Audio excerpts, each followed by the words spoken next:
ये है चंद्रयान 3 का विक्रम लैंडर, जिसके नीचे कुछ छिपा है। एक प्राचीन स्ट्रक्चर जो 160 किलोमीटर बड़ा है और पृथ्वी पर मौजूद जीवन से भी पुराना है, जिसकी डिस्कवरी हाल ही में इसरो के वैज्ञानिकों ने की है। इसके अलावा क्या आपको पता है कि चंद्रयान 3 की रीसेंट डिस्कवरीज में ये जानने को मिला है कि चंद्रमा हमेशा से सिर्फ एक सूखी बंजर चट्टान नहीं था, बल्कि यह भी पृथ्वी की तरह लिक्विड ओशन से भरा था। पर इन सब में ना सबसे बड़ी डिस्कवरी है चांद पर मौजूद पहाड़ियों के अंदर छिपा एक ऐसा एलिमेंट जो इंसानों के फ्यूचर को पूरी तरह से बदल सकता है। ये डिस्कवरी चांद को पृथ्वी जैसा बनाते हुए भविष्य में इसे इंसानों के लिए इंटरस्टेलर लॉन्च पैड बना सकती है, जहां इंसान रहने के साथ साथ दूसरे ग्रहों पर जाने के लिए खुद का रॉकेट फ्यूल भी बना सकेंगे। तो दोस्तों, आज के इस वीडियो में हम चंद्रयान 3 द्वारा की गई इन सभी मेजर रहस्यमय डिस्कवरीज के बारे में जानेंगे और साथ ही जानेंगे कि चंद्रयान 3 के इस ऑलमोस्ट 2 साल के सफर में कैसे इसने अपनी डिस्कवरी से हम भारतीयों को प्राउड फील करवाया है। तो वीडियो के एंड तक जरूर बने रहना। तो हेलो गाइस, मैं हूं कौशिक और चलिए शुरू करते हैं एक और नए एपिसोड को।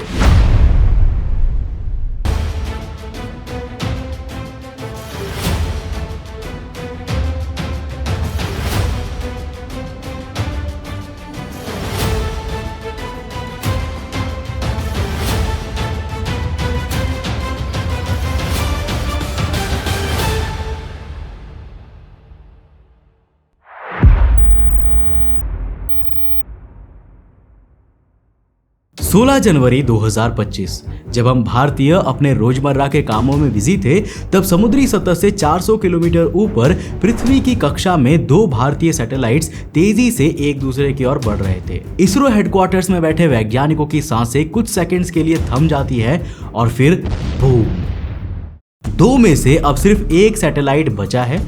लेकिन अगर आप सोच रहे हैं कि दूसरा सैटेलाइट टक्कर में डिस्ट्रॉय हो गया होगा, तो आप गलत है। इसके बजाय ये दोनों एक दूसरे में जुड़कर एक ही सैटेलाइट बन गए थे। पर आखिर कैसे? और सबसे बड़ा सवाल आता है कि आखिर क्यों? क्योंकि ये इसरो का ही एक प्लान्ड मिशन था, जिस पर इसरो सालों से मेहनत कर रहा था। India's space research organization ISRO successfully executed. ISRO ने अंतरिक्ष में नया कीर्तिमान बनाया है। The Indian Space Research Organization successfully completed. The Indian Space Research Organization, now ISRO, on Wednesday announced a successful completion. The Indian Space Research Organization has successfully performed the docking of satellites. The Indian Space Research Organization ISRO has achieved successful satellite docking. ISRO ने अंतरिक्ष में फिर इतिहास रचा है, ताकि वो दुनिया की उस लिस्ट में शामिल हो सके जहां हमसे पहले सिर्फ 3 देश ही थे, रशिया, अमेरिका और चाइना। पर इस घटना के बाद अब भारत भी इस लिस्ट में आ चुका था।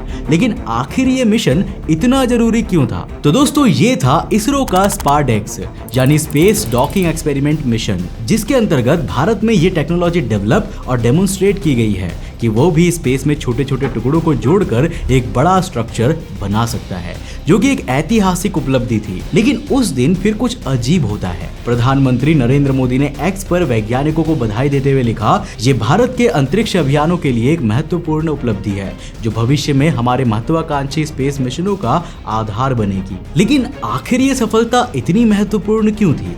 आखिर कौन सा भविष्य का मिशन है जिसके लिए डॉकिंग टेक्नोलॉजी इतनी जरूरी है, जिसका इशारा पीएम मोदी ने अपने ट्वीट में दिया? इस मिशन का नाम है चंद्रयान 4 एंड 5। नहीं समझे? चलो मैं एक्सप्लेन करता हूँ। तो शायद आपको अंदाजा ना हो, पर धरती से 3,84,000 किलोमीटर दूर एक ऐसी जंग चल रही है जिसमें हथियार नहीं बल्कि वैज्ञानिक तकनीकें भिड़ रही है। चांद पर कब्जा जमाने की होड़।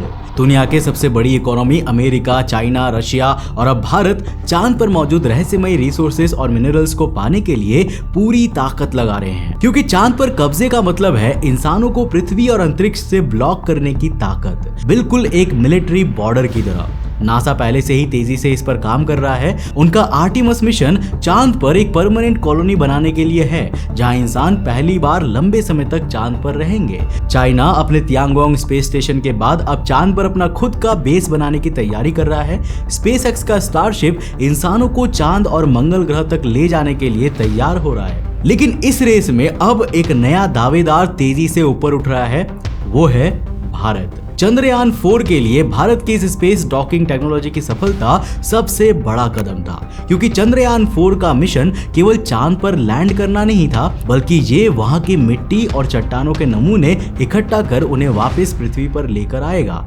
लेकिन ये काम आसान नहीं होगा।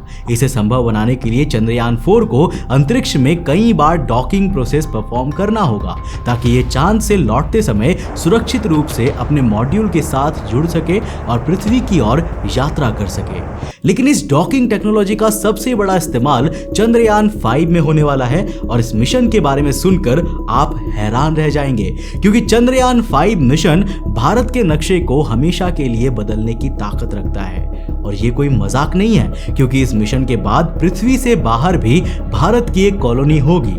इसरो प्लान कर रहा है कि चंद्रयान 5 में भारत चांद पर अपना पहला बेस यानी इंडियन मून कॉलोनी बनाएगा, जहां भारतीय वैज्ञानिक और अंतरिक्ष यात्री रहेंगे। अब जरा इमेजिन करके देखो भविष्य का वो समय जब एक भारतीय अंतरिक्ष यात्री चांद की सतह पर अपना पहला कदम रखता है। वो वहां पर सिर्फ रिसर्च के लिए नहीं, बल्कि वहां रहने के लिए आया होगा। ये सोचकर ही एक अजीब सी एक्साइटमेंट महसूस होती है। पर अब वापस आते हैं करंट सिचुएशन पर, क्योंकि इन सभी मिशनों की नींव रखने वाला मिशन अभी भी जिंदा है, और उसी के ठीक नीचे छिपी है भविष्य के इन मिशनों की सबसे बड़ी डिस्कवरीज, जहां कहीं 160 किलोमीटर चौड़ा स्ट्रक्चर मौजूद है, तो कहीं पर लिक्विड ओशियन और एक ऐसा मैजिकल एलिमेंट जो चांद को भविष्य में इंसानों के लिए पूरी तरीके से बदल सकता है। तो दोस्तों, अब हम इन सभी रहस्यमयी डिस्कवरीज के बारे में डिटेल में बात करेंगे, जो हमारे इस भविष्य को रियलिटी में बनाने की ताकत रखती है।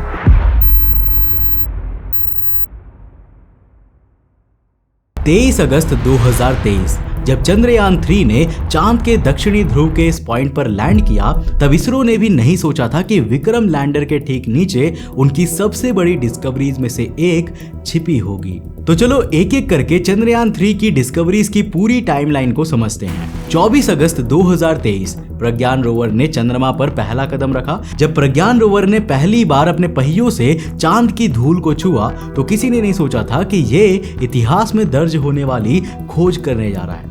अपने पहले ही परीक्षण में इसने एक चौंकाने वाला खुलासा किया। चांद के दक्षिणी ध्रुव पर सल्फर मौजूद है।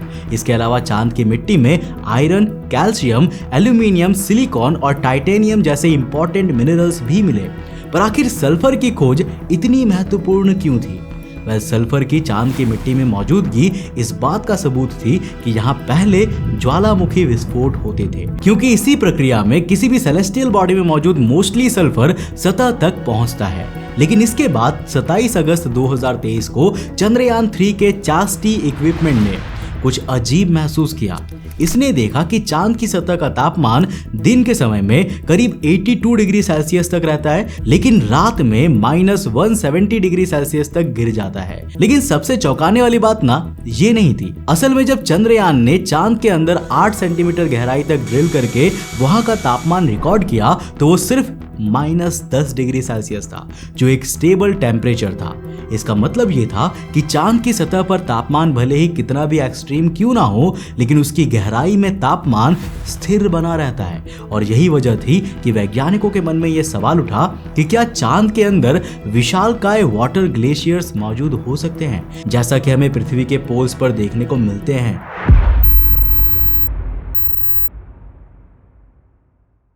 अब इस सवाल का जवाब मिलने में ना ज्यादा वक्त नहीं लगा, क्योंकि जल्द ही वैज्ञानिकों को एक ऐसा सबूत मिलने वाला था जिससे यह साबित हो सकता था कि चांद के अंदर ना सिर्फ वाटर ग्लेशियर्स मौजूद है, बल्कि उसकी सतह पर एक प्राचीन महासागर भी मौजूद था।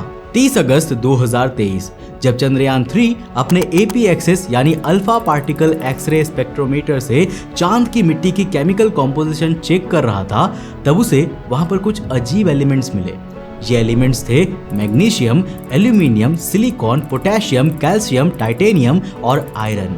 और ये खोज चौंकाने वाली थी, क्योंकि ये वही तत्व है जो पृथ्वी की क्रस्ट में भी पाए जाते हैं। इसका सीधा मतलब ये था कि चांद की मिट्टी में इन एलिमेंट्स की मौजूदगी ये साबित कर रही थी कि चांद की फॉर्मेशन पृथ्वी से ही हुई थी।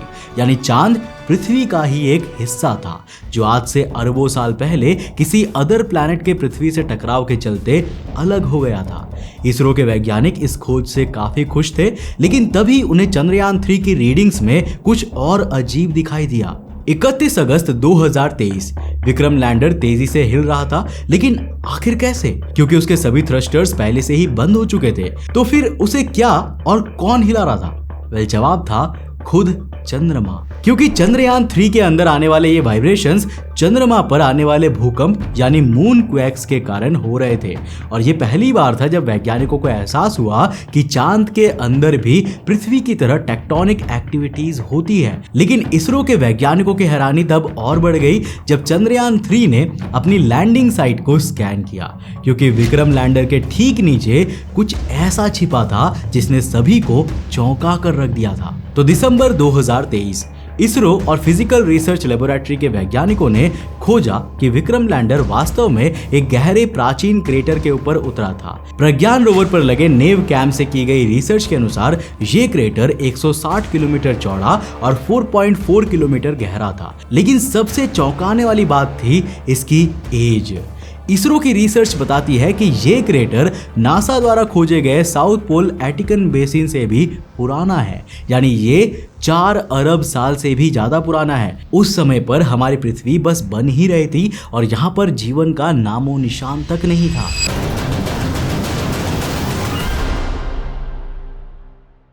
पर एक और बात जिसने मुझे हैरान कर दिया वो ये थे कि भले ही इसरो ने इस खोज को अपनी वेबसाइट पर दुनिया के सामने ऑलरेडी पब्लिश कर दिया हो, लेकिन आज भी अगर आप गूगल पर oldest crater of the moon search करेंगे ना, तो गूगल अब भी साउथ पोल एटिकन बेसिन को ही दिखाता है, जबकि इसरो की इस खोज को 1 साल से ज्यादा हो चुका है।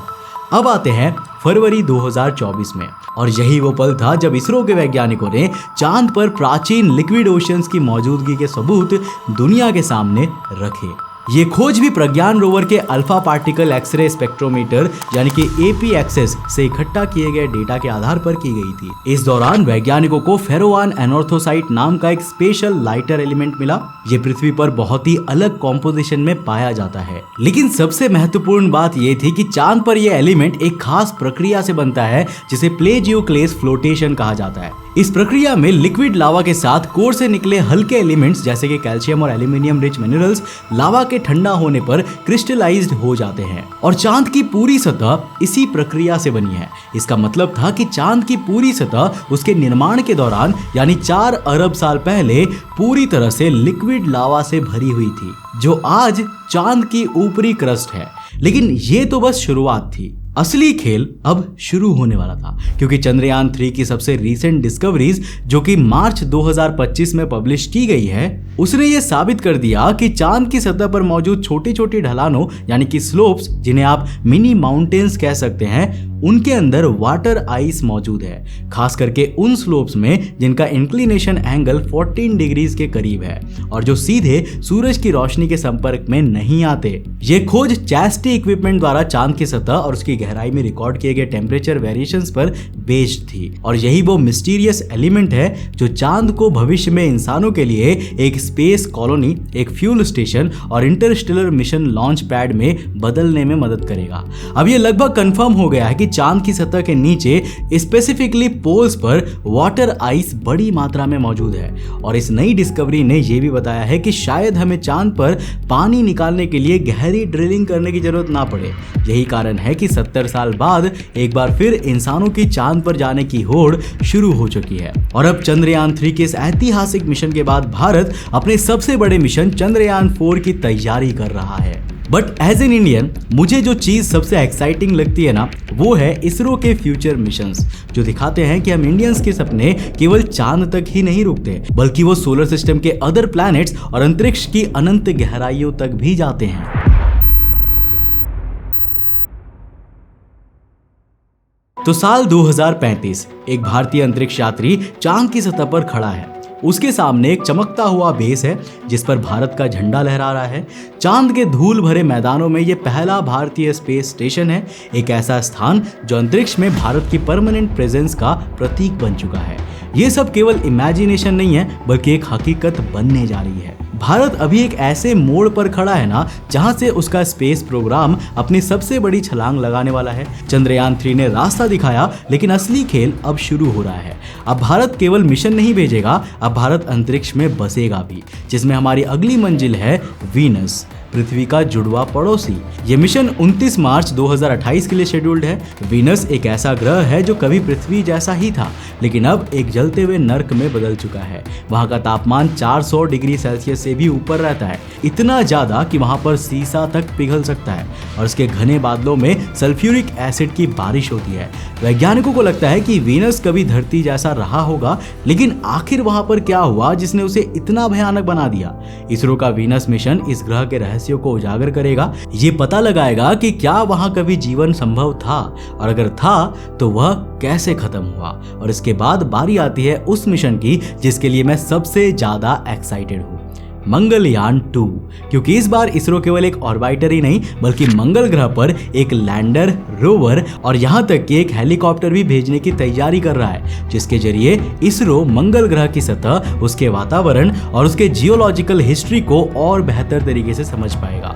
और संभावना है कि यह मिशन भी चंद्रयान प्रोग्राम की तरह कई शॉकिंग डिस्कवरीज करेगा। वैसे इसके अलावा भी इसरो हमारे सौरमंडल के अन्य ग्रहों और चांद पर मिशन भेजने की योजना बना रहा है। ऑल्सो इसरो भारत के अपने स्पेस स्टेशन को भी स्पेस में डिप्लॉय करने की प्लानिंग कर रहा है। जिन सभी प्लान्स एंड मिशंस को रियलिटी में बदलने और सफल बनाने के लिए इसरो के वैज्ञानिक दिन रात मेहनत कर रहे हैं, और इन्हीं वैज्ञानिकों की मेहनत की वजह से आज भारत अंतरराष्ट्रीय स्तर पर स्पेस में अपनी डोमिनेशन स्थापित कर रहा है। और इन्हीं वैज्ञानिकों की कड़ी मेहनत ने इस वीडियो को और हमारे चांद पर पहुंचने के सपनों को पूरा किया है, जिसकी वजह से अब हम चांद से आगे इंटरप्लैनेटरी मिशनों के भी सपने देख रहे हैं, जो संभावना है कि जल्द ही पूरे होंगे। अब आपको इसके बारे में क्या लगता है? आपको हमारा ये चंद्रयान 3 का डेडिकेटेड वीडियो कैसा लगा? नीचे कमेंट सेक्शन में लिखकर जरूर बताना। ये वीडियो पसंद आया और कुछ नया सीखने को मिला तो इस वीडियो को लाइक कर देना, अपने दोस्तों के साथ जरूर शेयर करना। अगर आपने इस चैनल पर तो इस चैनल को सब्सक्राइब करने के साथ साथ नोटिफिकेशन बेल को ऑन कर देना। और अगर आपको ये वीडियो पसंद आया ना, तो मैं आपको रिकमेंड करूंगा कि आप अगली वीडियो इससे जाकर जरूर देखना, जिसमें हमने बात किया है कि आखिर समुद्री क्रिएचर्स बहुत ही तेजी से ऊपर की तरफ क्यों आ रहे हैं। आखिर वो क्या रीजंस है जिसकी वजह से वो गहरे समुद्र में रहने वाले जीव जो कभी सतह पर नहीं आना चाहते थे, उन्हें सतह पर आना पड़ रहा है। जानने के लिए इस वीडियो को जाकर देखो, बहुत इंटरेस्टिंग है। मैं मिलता हूं आपको नेक्स्ट एपिसोड के साथ, तब तक के लिए बाय, जय हिंद।